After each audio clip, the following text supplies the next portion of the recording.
السلام علیکم ورحمۃ اللہ وبرکاتہ۔ آئیے پیش خدمت ہے جماعت ہشتم مضمون سائنس کی چھٹی سرگرمی۔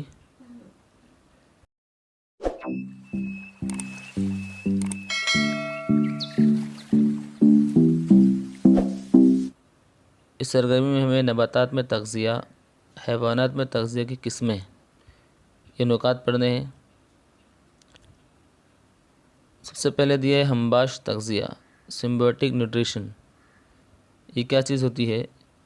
جب دو یا دو سے زیادہ جانداروں کے قریبی تعلق سے نشو و نما، تحفظ اور سہارے میں مدد ملتی ہے تو اس قسم کے تغذیے کو ہمباش کہتے ہیں، کہ دو یا دو سے زیادہ جاندار ایک ہی جگہ پائے جاتے ہیں اور ایک دوسرے کو نشو و نما، تحفظ اور سہارا دیتے ہیں۔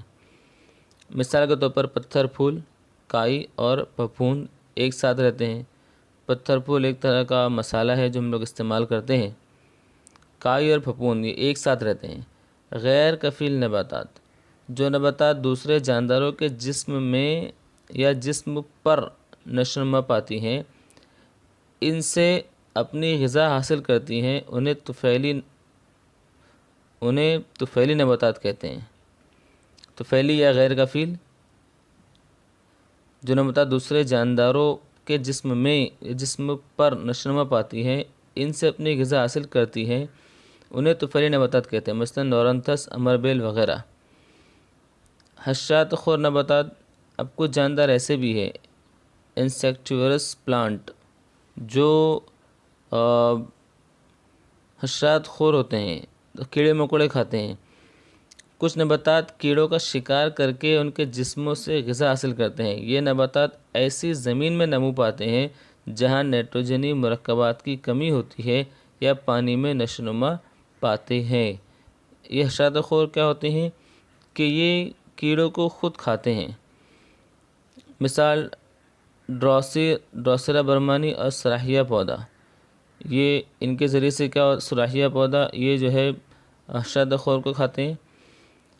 گند خور پودے، سیپروفائٹک پلانٹ، جانداروں کے سڑے گلے مردہ باقیات پر انحصار رکھنے والے نباتات کو گند خور نباتات کہتے ہیں۔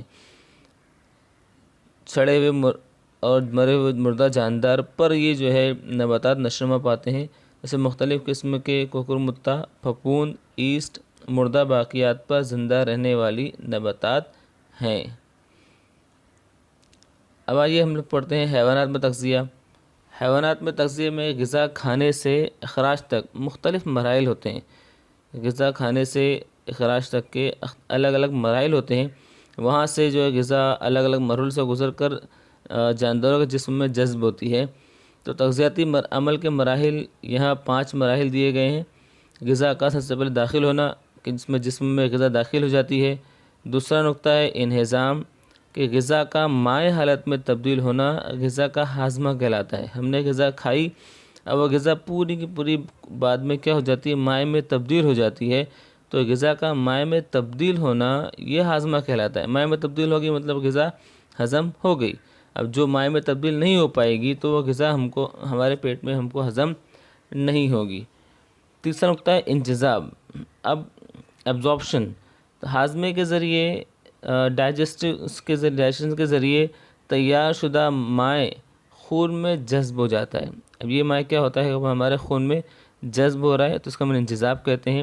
پھر ہے استحالہ یا پچنا، ایسیمیلیشن، کہ جذب شدہ غذائی مائع جسم کے خلیات اور نسیجوں کی جانب حرکت کرتا ہے۔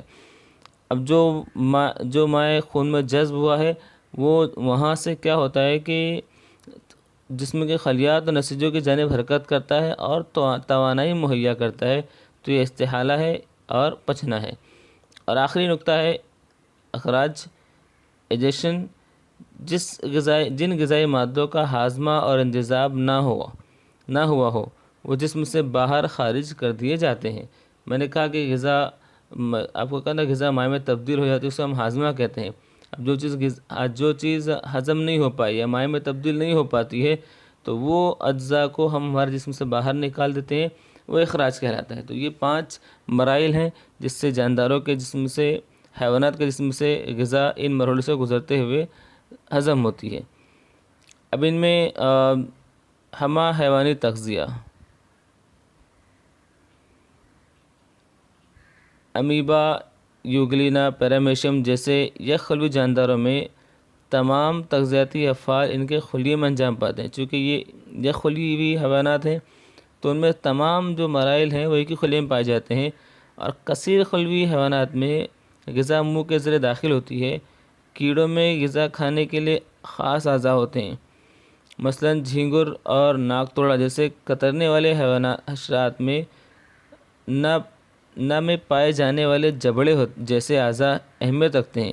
تتلی نلی جیسی سونڈ کا استعمال کر کے غذا چوستی ہے۔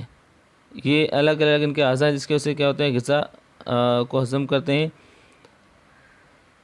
غذائی عادتوں کے لحاظ سے حیوانات کی قسمیں مختلف ہیں، تو غذائی عادتوں کے لحاظ سے حیوانات کی قسمیں بتائی گئی ہیں، جیسے سبزی خور حیوانات جیسے گائے اور ہاتھی یہ سبزی کھاتے ہیں۔ گوشت خور حیوانات یہ شیر چیتا گوشت کھاتے ہیں۔ ہمہ خور حیوانات انسان بندر یہ تمام چیزیں کھاتا ہے۔ اور خاکروب مثال گیدڑ لکڑ بگھا، تجزیہ کار جیسے خوردبین جاندار جو تجزیہ کرتے ہیں۔ اب خاکروب یہ مردہ حیوانات کے جسموں سے غذا حاصل کرتے ہیں۔ خاکروب کیا ہوتے ہیں کہ مردہ حیوانات کے جسموں سے غذا حاصل کرتے ہیں۔ تجزیہ کار کچھ خوردبین جاندار جو مردہ اجسام کے باقیات اور کچھ قدرتی مادوں کے سڑنے کے عمل کے ذریعے غذا حاصل کرتے ہیں۔ تو یہ خوردبین جاندار کیا ہوتے ہیں کہ کچھ مردہ اجسام کے باقیات سے اور قدرتی مادوں کے سڑنے کی وجہ سے، قدرتی مادوں کے اندر نباتات بھی آ گئے، ان سب کے سڑنے کے عمل کے ذریعے سے اپنی غذا حاصل کرتے ہیں، جبکہ کچھ قدرتی مادوں کے سڑنے کے عمل کے ذریعے غذا حاصل کرتے ہیں، تو یہ تجزیہ کار کہلاتے ہیں۔ اب طفیلی تغذیہ، پیراسٹک نیوٹریشن، کچھ حیوانات غذا کے لیے دیگر جانداروں پر منحصر ہوتے ہیں، یہ ان سے غذا حاصل کرتے ہیں، اسی کو طفیلی تغذیہ کہیں گے۔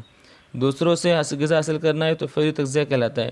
بروں طفیلی تغذیہ، ایکٹو پیراسٹک نیوٹریشن، تو کچھ حیوانات جسم کے بیرونی حصے پر رہ کر خون چوستے ہیں اور غذا حاصل کرتے ہیں۔ کچھ حیوانات کیا ہوں گے کہ کسی دوسرے جاندار کے جسم کے بیرونی حصے پر رہتے ہیں اور خون چوستے ہیں اور اپنی غذا حاصل کرتے ہیں، جیسے مثال جوں، چیچڑی اور کھٹمل۔ ہم دیکھتے ہیں کھٹمل دوسرے جانداروں سے اپنا خون چوس کر غذا حاصل کرتا ہے۔ درو طفیلی تغذیہ، تو چپٹے دودے، گول دودے یہ ہمارے جسم کے اندر رہ کر خون کے ذریعے غذا حاصل کرتے ہیں یا راست غذا جذب کرتے ہیں۔ اس طریقے کو درو طفیلی کہتے ہیں کہ اب یہ جاندار کے اندر رہتے ہیں، جاندار کے پیٹ کے اندر رہتے ہیں اور وہاں سے اپنی غذا حاصل کرتے ہیں، تو اسے ہم درو طفیلی تغذیہ کہیں گے۔ اور آگے ہے گند خور تغذیہ، تو کچھ حشرات یک خلوی خوردبینی جاندار مردہ اجسام یا فضا کے مائع نامیاتی مادوں کو جذب کر کے ان کا غذا کے طور پر استعمال کرتے ہیں، اسی ہی گند خور تغذیہ کہتے ہیں۔ مردہ اجسام یا فضا کے مائع نامیاتی مادوں سے حاصل کرنے والے اجزاء جیسے مکڑی، چونٹی، گھریلو مکھی، اب یہ جو نامیاتی مادے ہیں یا گندگی ہے یا حشرات ارض ہیں یا مردہ اجسام ہیں، یہاں سے اپنی غذا حاصل کرتے ہیں، اسے ہم گند خور تغذیہ کہیں گے۔ اب آئیے مشق کریں، سو پہچانیے میں کون ہوں، آپ میرا شمار تغذیہ کی کس قسم میں کرو گے۔ میں آپ کی چھوٹی آنت میں رہتا ہوں اور وہیں سے غذا حاصل کرتا ہوں۔ ابھی دیکھو ہم نے اوپر پڑھا چھوٹی آنت ہمارے پیٹ کے اندر کون سے جاندار رہتے ہیں، ان کا نام ہم یہاں پر لکھ سکتے ہیں۔ اب میں ایک مسالہ کی قسم ہوں، میں کائر پھپھوند کے ساتھ رہنے سے پیدا ہونے والا نباتات ہوں۔ اس کے ہم نے دیکھا ابھی پتھر پھول کائر پھپھوند ایک ساتھ رہتے ہیں، تو اس میں آپ سمجھ سکتے ہیں مسالہ کیا ہے۔ آپ کے پاس کے حیوانات کا مشاہدہ کر کے درج ذیل جدول مکمل کیجیے۔ اب یہ جدول مکمل کرنا ہے ہمیں۔ گائے، غذا کا نام کیا ہے کہ یہ نباتات کھاتے ہیں، تو غذا کھانے کا طریقہ یہ منہ سے غذا حاصل کر رہے ہیں۔ دوسرا ہے مینڈک، یہ کیڑے مکوڑے کھاتے ہیں، حشرات ارض کھاتی ہے، تو یہ بھی اپنی زبان کے ذریعے سے حشرات ارض کھاتے ہیں۔ سانپ، یہ بھی سانپ جو ہے چوہے وغیرہ کھاتا ہے تو یہ بھی زبان کے ذریعے سے اپنے منہ کے ذریعے چوہے وغیرہ کھاتا ہے۔ مچھر چونکہ خون پیتا ہے اور یہ انسانوں کے جسم پر رہتا ہے، تو اس لیے اس کو ہم کیا کہیں گے، یہ جو ہے یہ جو ہے برو طفیلی تغذیہ کہلائے گا، ٹھیک ہے، کہ جسم پر رہنے والا ہے یہ، تو برو طفیلی تغذیہ کہلائے گا۔ اب گندی جگہوں پر پائے جانے والے جراثیم، گوبر کے کیڑے کیا واقعی فائدہ مند ثابت ہو سکتے ہیں؟ کس طرح لکھیے۔ اب گندی جگہوں پر جتنے جراثیم، گوبر کے کیڑے وغیرہ پائے جاتے ہیں، یہ واقعی فائدہ مند ہوتے ہیں کہ وہ جو چیزیں ہوتی ہیں ان کو جو ہے وہ سڑا کر گلا کر ان کا تجزیہ کر دیتے ہیں، وہ اپنی غذا حاصل کرتے ہیں، لیکن ساتھ ساتھ میں سڑا گلا کر ان کا تجزیہ کر دیتے ہیں، جس کی وجہ سے ان کے اندر پائے جانے والے جو مادے ہوتے ہیں وہ زمین کے اندر جذب ہو جاتے ہیں اور دوسرے نباتات کو وہ اجزاء کھاد کے طور پر استعمال ہوتے ہیں۔ تصویر میں دکھائی گئی نباتات پہچانیے، کس طرح غذا حاصل کرتے ہیں، بیان کیجیے۔ یہ ابھی پڑھا ہم نے، سراہیہ جو پودا ہوتا ہے وہ ہے، اور یہ جو ہے کیڑے مکوڑے کھاتا ہے، تو ابھی آپ کو اوپر دیا گیا تھا کیڑے مکوڑے کون سے نباتات کھاتے ہیں، تو اس حساب سے آپ اس کا لکھ سکتے ہو کہ یہ کہاں پر پایا جاتا ہے اور کون سے نباتات ہیں، اس میں ہم نے پڑھا تھا۔ حیوانات میں تغذیہ کے مرحلے بیان کیجیے۔ اب جو تغذیہ کے 5 مراحل ہم نے اوپر پڑھے ہیں، وہ 5 مراحل یہاں پر ہم اس کے لکھ دیں گے کہ کون کون سے 5 مراحل حیوانات میں تغذیہ کے لیے استعمال کیے جاتے ہیں۔ اس میں اتنا ہی تھا، انشاءاللہ پھر ملیں گے اگلی سرگرمی کے ساتھ۔ جب تک آپ کی جو بھی رائے ہو اسے ضرور اپنے کمنٹ باکس میں لکھ کر ہمیں دیں۔ السلام علیکم ورحمۃ اللہ وبرکاتہ۔